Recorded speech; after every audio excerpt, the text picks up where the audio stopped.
Have you ever heard the expression, it takes money to make money? I bet you have. And there's a lot of truth to that statement. But if I was gonna make one small change to the old adage, it would be, it takes access to money to make money. Having access to money, or in other words, leveraging good debt, is the way that people build fortunes.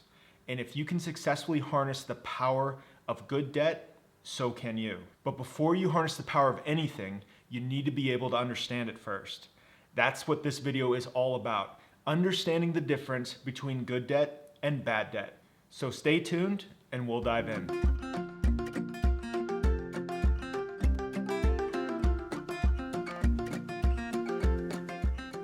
Hi everyone, I'm Chris, and thanks for tuning into our channel where we discuss achieving wealth and financial freedom through a three-part strategy. Earn more, spend less, and invest the rest. We are a young channel trying to grow, so if you like the content of this video, I would be very grateful if you could subscribe and share this video with others. In this video, I'm going to explain the difference between good debt and bad debt, share examples of each, and discuss how you can apply these both to your personal life and to your investment decisions. Let's start at the very beginning, a very good place to start.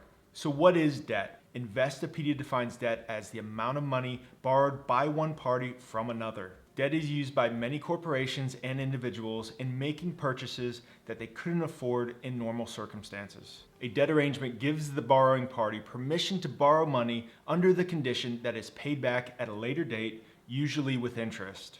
So debt is called many things: taking out a mortgage, taking out a loan, buying things with a credit card. These are all debt. But to Sam and me, debt falls into two categories: good debt and bad debt. To put it simply, good debt is a sensible investment into your financial future, and it should leave you in a better position in the long term. Good debt is debt that is used to earn you a return. It buys things that are going to pay you money and build your wealth. On the flip side, bad debt is something that offers you no such return and leaves you in a bad position as you suffer through paying compound interest. Bad debts are debts that drain your wealth, are not affordable, and offer no real prospect of paying for themselves in the future. Bad debts run up when people make impulse buys on things that they don't really need. So if you can't afford the debt and you aren't sure you're going to be able to make those monthly repayments, it's definitely bad debt. Before we explore some examples of good debt and bad debt, it's important to understand that all debt comes at a price. And the different types of debt that you have access to are dependent on a lot of factors. Debt comes with interest, and this means that in the long run, you will always repay more than you originally borrowed.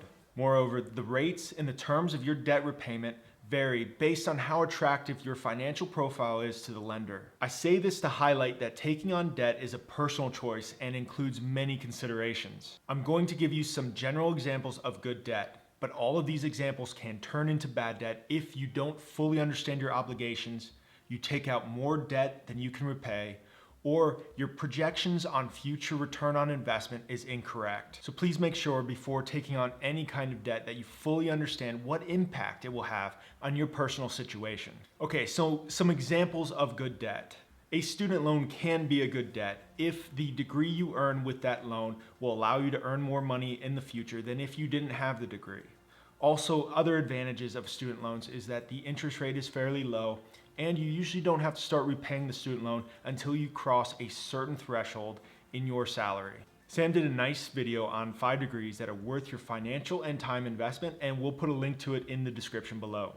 Another great example of a good debt is the mortgage on a rental property, but this assumes that when you're evaluating this property as an investment, your numbers are correct. If they are, your tenant is paying your mortgage, all of your bills, and there's profit left over, offering you a great return on this debt. It also opens you up to take advantage of some of the other benefits of owning real estate, which is appreciation, debt pay down, and some of the tax benefits that you will receive from owning property. Investing in your own business is also an example of good debt. If the investment is sensible and you have a good business plan on how you're going to use this debt to grow the profitability of the business. If your business does well because of this debt and grows its profitability, the business itself will be worth more money and you will earn a great return on this debt. Okay, so those are a few examples of good debt, but what about bad debt? What does bad debt look like? All right, so unfortunately, a luxury holiday that you can't afford is a bad debt. It could be a trip of a lifetime, but it's probably one you should avoid if it's accompanied with a lifetime of debt that you can't repay. Instead of getting into debt, try to save up first, or reworking your plans so you can take a holiday, but one that you can afford. So a brand new car is unfortunately a bad debt. If you don't need a brand new car, think twice about buying one. Brand new cars lose their value very quickly, and if something bad happened, like you lost your job and you couldn't afford the payments on it, you'd be stuck owing more than the car is worth. Okay, so another example of bad debt is using your credit card for living expenses, and this can be a slippery slope. If you have been using a credit card to cover the monthly bills, look at reducing your living expenses or trying to find ways to earn more money. Once you build a debt with compound interest, it's very hard to get out from under it. So in this video, I've been talking about good debt versus bad debt from the perspective of personal finance, but it's very important in business as well.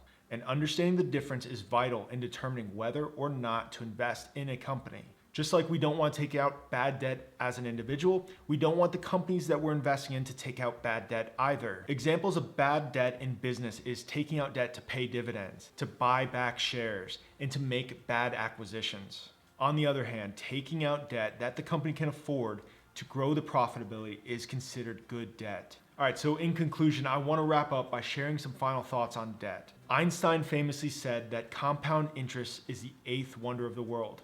He who understands it earns it. He who doesn't pays it. As usual, Einstein was right. If you earn 20% a year through your investments, you would be considered a super investor and talked in the same breath with investors like Warren Buffett. Your money would be growing like crazy.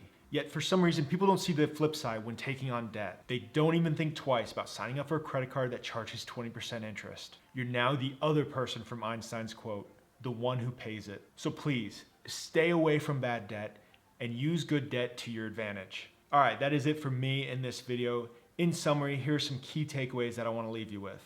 Good debt is a loan that has the potential to increase your wealth. Bad debt is borrowing money to purchase rapidly depreciating assets or for the only purpose of consumption. Determining whether debt is good or bad depends on an individual's financial situation and other factors. Understanding good debt versus bad debt is vitally important to your personal finances, but can also help you make better decisions about the companies that you invest in.